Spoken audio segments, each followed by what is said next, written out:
আমরা অলরেডি বলে দিয়েছি যে না, আমাদের ব্যবসা বাণিজ্য বলেছিল যে আমরা না খেয়ে মারা যাব। পাকিস্তান থেকে, তুরস্ক থেকে, চীন থেকে আমাদের খাবার আল্লাহ পাঠিয়ে দিচ্ছে, ওদের সাথে কিচ্ছু দরকার নেই।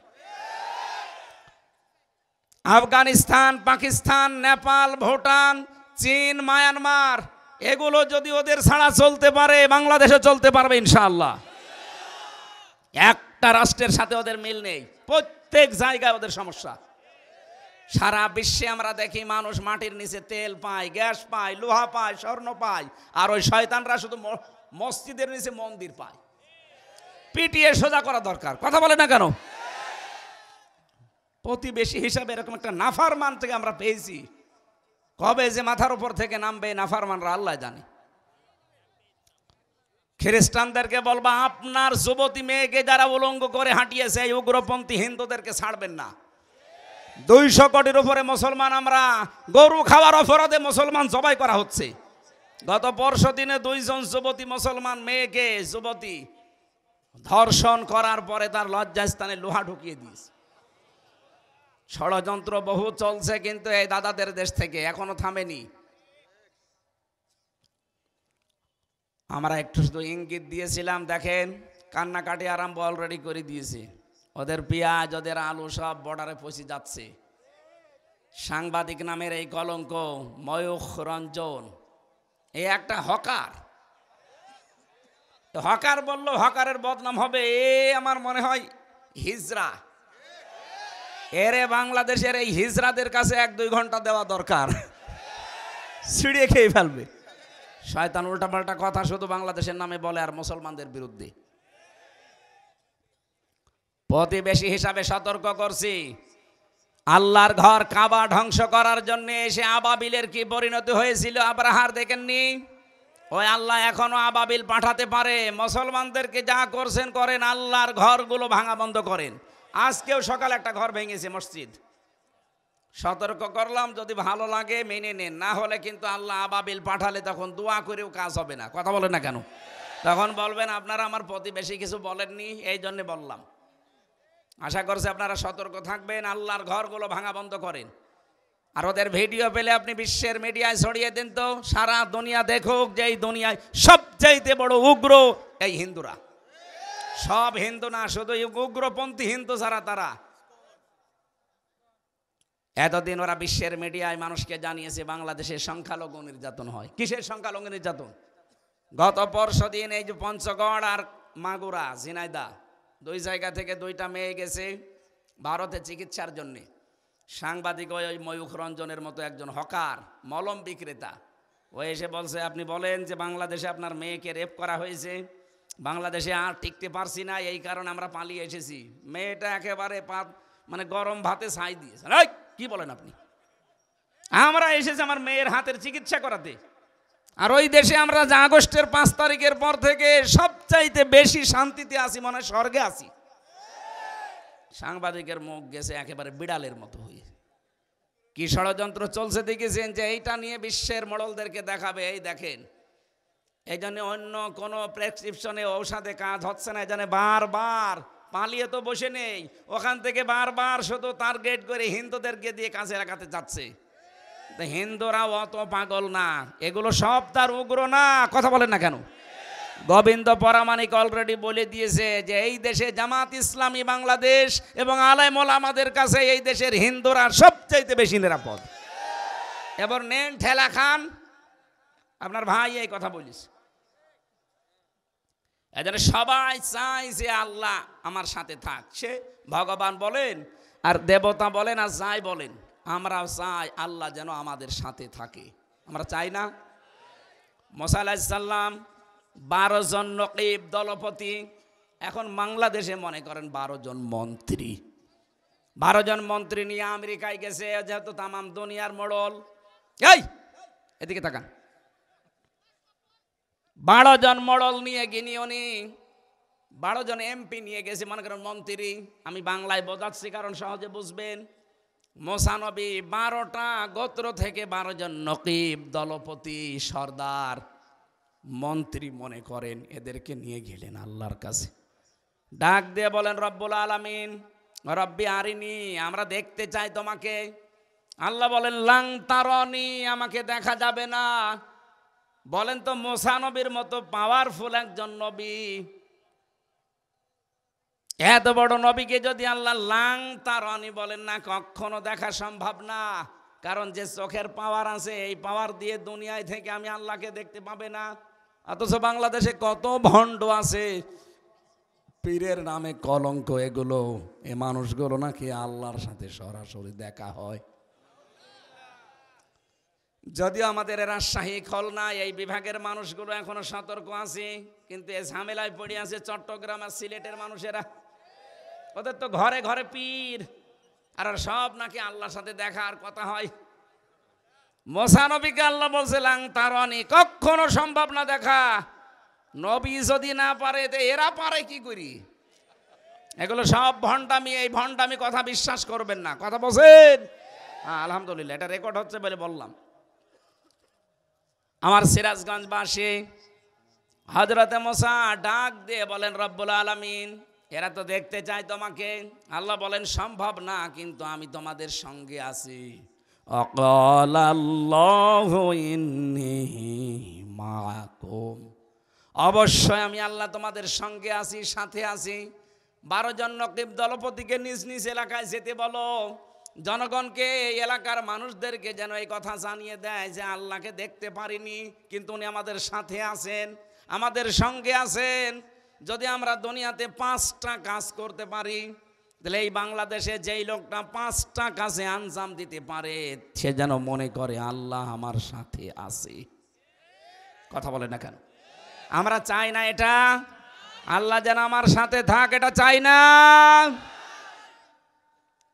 ওয়ালাকাদ আখাযাল্লাহু মিসাক বানি ইসরাঈল, অবশ্যই আমি আল্লাহ, শব্দ শুরুই করেছেন লাকাদ দিয়ে। আমি আল্লাহ নিজে অঙ্গীকার নিয়েছিলাম বানি ইসরাইলের এই 12 জন নকিব থেকে। ওয়াবাসনা মিনহুম ইসনায় আশারা নাকিবা, আমি নিজে তাদের মধ্যে পাঠিয়ে দিলাম এই 12 জন নকিবকে, আর ঘোষণা দিয়ে জানিয়ে দিলাম যাও নিজের এলাকায় যাও, জনগণকে এই কথা বলবা যে আল্লাহকে দেখতে পারিনি, কিন্তু আল্লাহ আমাদের সাথে আছে, এই ঘোষণা নিয়ে এসেছি। লাইন অবশ্যই, যদি লামে তাকিদ আর ইন মানে যদি, লাইনা আকামতুমুস সালাতা ওয়া আতাইতুমুজ যাকাতা, 1 নম্বরে এলাকায় যদি নামাজ কায়েম করতে পারি আর যদি যাকাত আদায় করতে পারি, ওয়া আমানতুম বিরুসুলি, আর যদি আমরা ঈমান আনতে পারি আল্লাহর রাসূলদের উপরে, ওয়া আযযারতুমুহুম, তাদেরকে সাহায্য করতে পারি, ওয়া আকরাদতুমুল্লাহা কারদান হাসানা, আল্লাহকে যদি উত্তম ঋণ দিতে পারি, এই 5টা কাজ যদি আমরা করতে পারি, আল্লাহ আমাদের গ্যারান্টি দিয়েছেন ইন্নী, অবশ্যই আমি, মাআকুম, তোমাদের সঙ্গে আছি। আল্লাহ বলেন আমি তোমাদের সঙ্গে আছি, সব সময় সাথে থাকবো। এই 5টা কাজ করা লাগবে। সিরাজগঞ্জবাসী, প্রথম কাজটা আকামতুমুস সালাতা। আল্লাহ কিন্তু বলেন না যে ফাসল্লি, নামাজ পড়ো না, নামাজ কায়েমের কথা জানিয়েছেন। নামাজ নিজে নিজে পড়া যায়, কিন্তু কায়েম নিজে নিজে করা যায় না। কায়েম করতে হলে পরিবার, সমাজ এবং রাষ্ট্র লাগে। তাহলে আল্লাহকে এই দেশে যদি আমরা রাখতে চাই আমাদের সঙ্গে, নামাজ কায়েমের আন্দোলন করা লাগবে। এই কথা বলেন না কেন? এটাকে ব্যক্তিগতভাবে পারা যায় না, ব্যক্তিগতভাবে নামাজ পড়া যায়। এই জন্য ফাসল্লি লিরাব্বিকা ওয়ানহার, হে নবী আপনি নামাজ পড়েন, এই একটা জায়গায় শুধু আছে। আর 82 জায়গায় আছে আকিমিস সালাত, নামাজ কায়েম করেন। ব্যক্তি, পরিবার, সমাজ, রাষ্ট্র, এগুলোতে নামাজ কায়েম করতে হলে শুধু ওয়াজ করে শোনা মতো বলে হবে না, এখানে আইন পাশ করা লাগবে।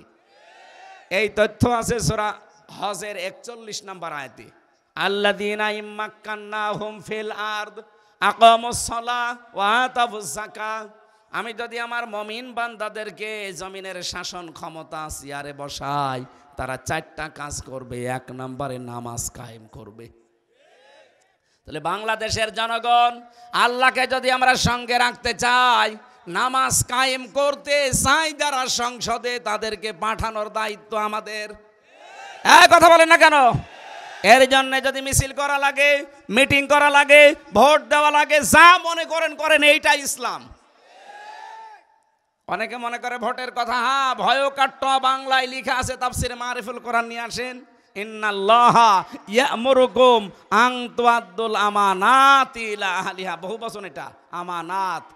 অবশ্যই আল্লাহ তোমাদেরকে নির্দেশ দিচ্ছে যাবতীয় আমানত তার প্রাপকের কাছে পৌঁছিয়ে দাও।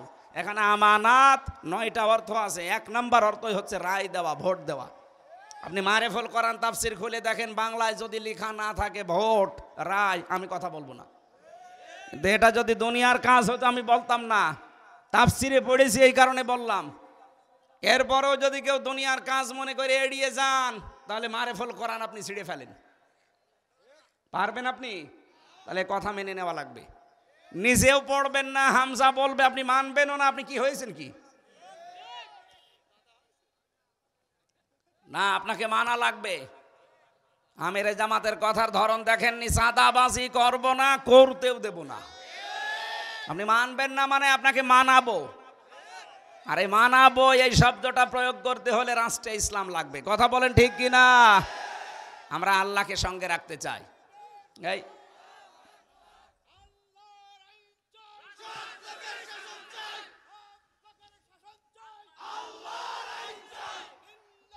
আলহামদুলিল্লাহ ভাই,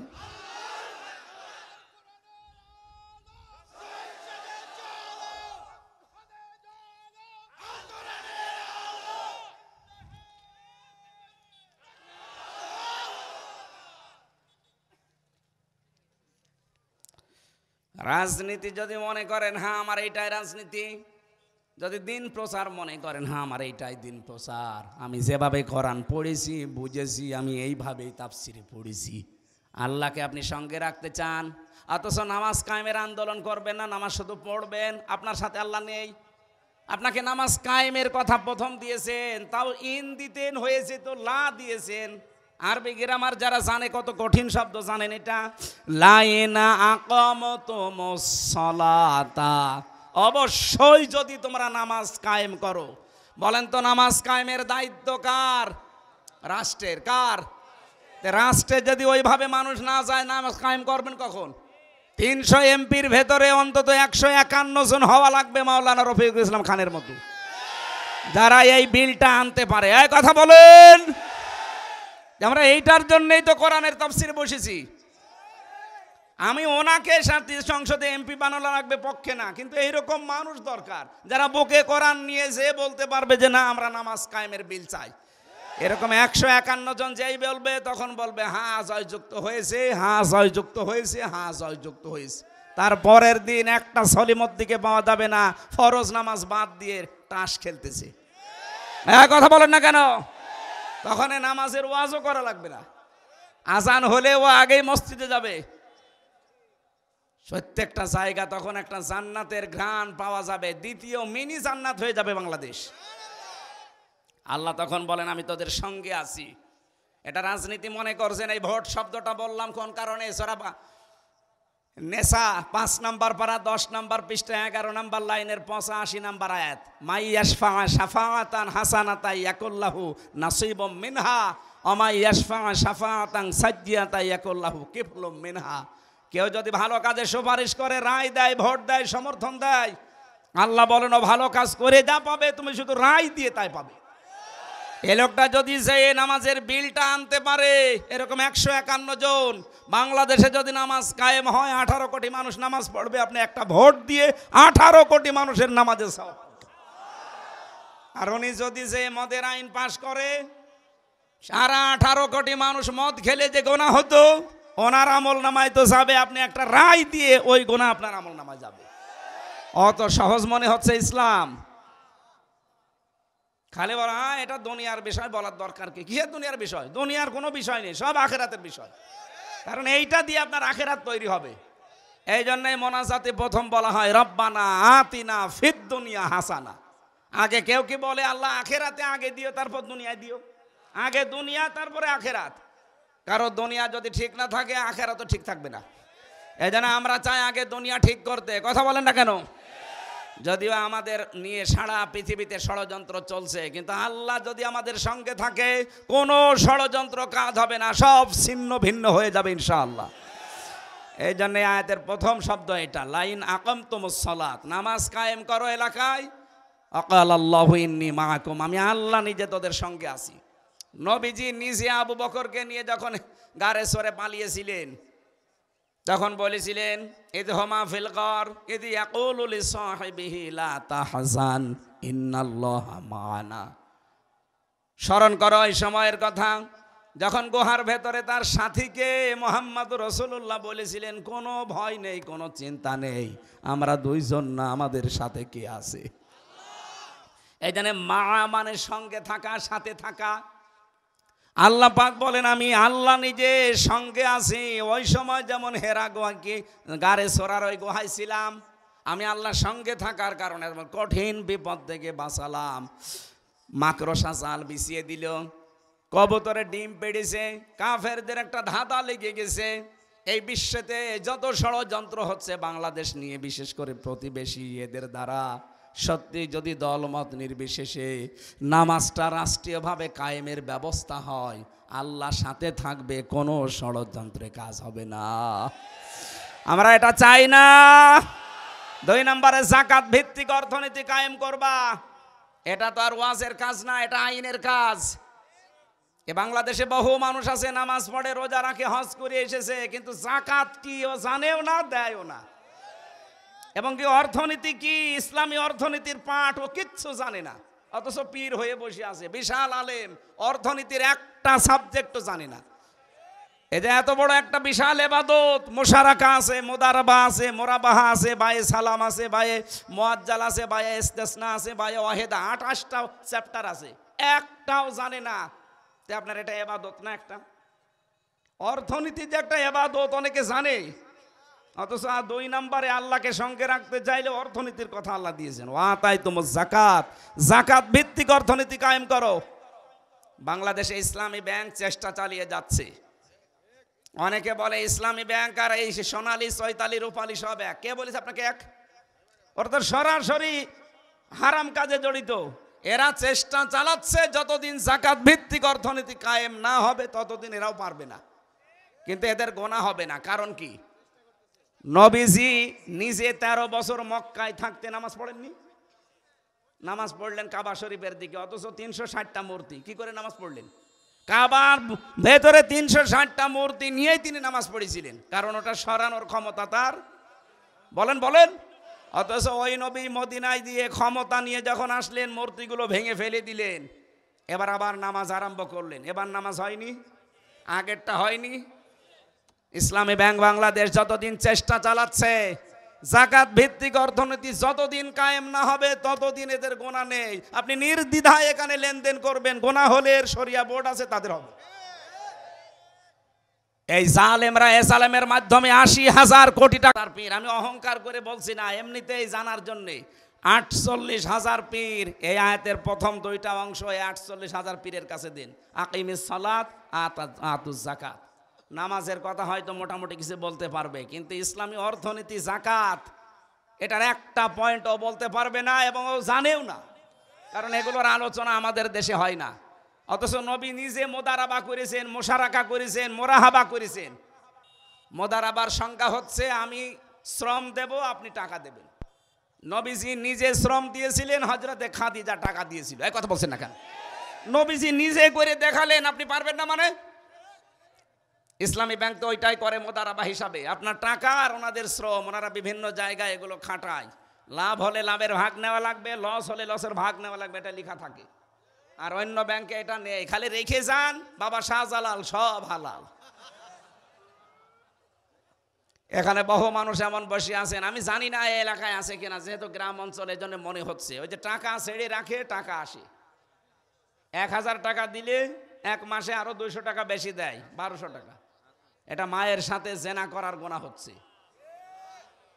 এই গোনায় যারা লিপ্ত তাদের নামাজ হচ্ছে, রোজা হচ্ছে, হজ করে আসলে হজ হচ্ছে। সুতরাং এই গোনা যারা করছেন তাদের এই মুহূর্তে তওবা করা লাগবে, ওই টাকা ছেড়ে দেওয়া লাগবে। আসল টাকা নিয়ে বাকি লাভ খাবেন না। কারা কারা রাজি আছেন দেখি? ও এলাকায় তো আছে মনে হচ্ছে। এই হাত নামান, আমি মনে করলাম নেই। হ্যাঁ, আপনারা এই কাজ করেন, হাত তুলেন কেন? যারা করেছেন তারা টাকা ফেরত নিয়ে নেবেন, খালি আসল টাকাটা। এই যে আকরাদুমুল্লাহ কারদান হাসানা, আল্লাহকে যারা উত্তম ঋণ দেয়, আপনি একজন মানুষকে দান করার চাইতে যদি ধার দেন, ঋণ দেন, ডবল সওয়াব পাবেন। একদিকে তার উপকার আর একদিকে ঋণ দেওয়া। সুবহানাল্লাহ বলতে পারেন নাই? এই শব্দটার ভেতরে লক্ষ লক্ষ কথা আছে। আমাদের শহীদ আল্লামা মতিউর রহমান নিজামী রহমতুল্লাহ আলাইহি, ওনার স্ত্রীর আজকে মাহফিল আমার পাবনাতে। শামসুন নাহার নিজামী মোহতারামা আমার শ্রদ্ধাভাজন। এই জন্য আমার মনে হয় এখন আমি আর চালাতে পারছি না। আমি 9টা থেকে 10টা 1 ঘন্টা সময় চেয়েছিলাম, 1 ঘন্টা 10 মিনিট হয়ে গেছি। আগামীতে আসলে আমি আবার কথা বলবো এই আয়াত নিয়ে। পড়াটা শেষ করতে পারলে এবং মেয়েদের যে 5টা পয়েন্ট ছিল বলতে পারলে ভালো হতো। আপনারা যা সাজিয়েছেন আমি খুশি, অনেক সুন্দর লাগছে।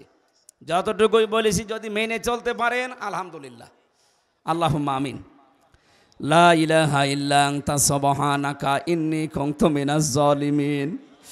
রাব্বানা যালামনা আনফুসানা ওয়া ইল্লাম তাগফির লানা ওয়া তারহামনা লানাকুনান্না মিনাল খাসিরিন।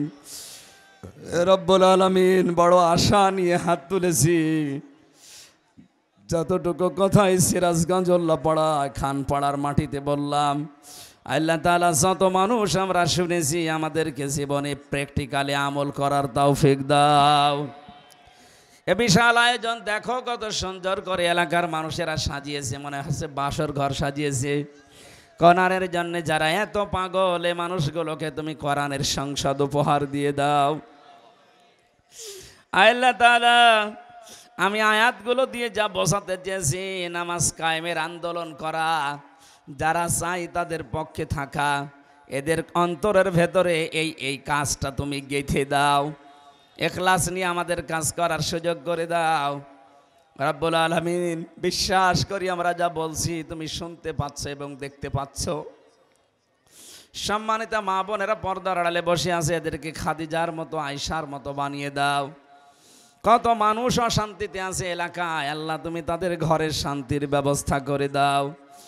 মাহফিলের প্রধান অতিথি মাটি এবং মানুষের সন্তান মাওলানা রফিকুল ইসলাম খান, আল্লাহ তার বাবা মাকে মাফ করে দাও, তার শরীরটা সুস্থ রাখো, তার জীবনের কোরবানিগুলো কবুল করে নাও। আল্লাহ সম্মানিত সভাপতি এসেছে আমার আরাফাতের ভাই সোহরাবউদ্দিন পরামানিক, তাকেও কবুল করো। নাম না জানা যত মানুষ আমার ডানে বামের সামনে বসে আছে, মনের ভেতরে যার সে কামনা বাসনা আছে, আমাদের জায়েজ আশাগুলো পূরণ করে দাও। চর্ম চোখে দেখতে চাই, বড় আশা। ৫৬,০০০ বর্গ মাইল কোরআন দিয়ে চলছে, আল্লাহ এটা দেখে মরার তৌফিক দাও। মাওলানা মিজানুর রহমানের মাধ্যমে আজকে এখানে এসেছি, আল্লাহ তোমার এই গোলামকে মঞ্জুর করে নাও। এলাকায় মাটির নিচে যত মানুষ ঘুমিয়ে আছে, কোরআনের বরকতে মাফ করে দাও। যার বাড়িতে যে অভাব আছে দূর করে দাও। এলাকায় যত জমি জায়গা আছে আল্লাহ তুমি মেহেরবানি করে বরকত নাজিল করো। বারাকাল্লাহু লানা ওয়া লাকুম ফিল কোরআনিল আযীম। মরণ আসলেই যেন পড়তে পারি লা ইলাহা ইল্লাল্লাহু মুহাম্মাদুর রাসূলুল্লাহ।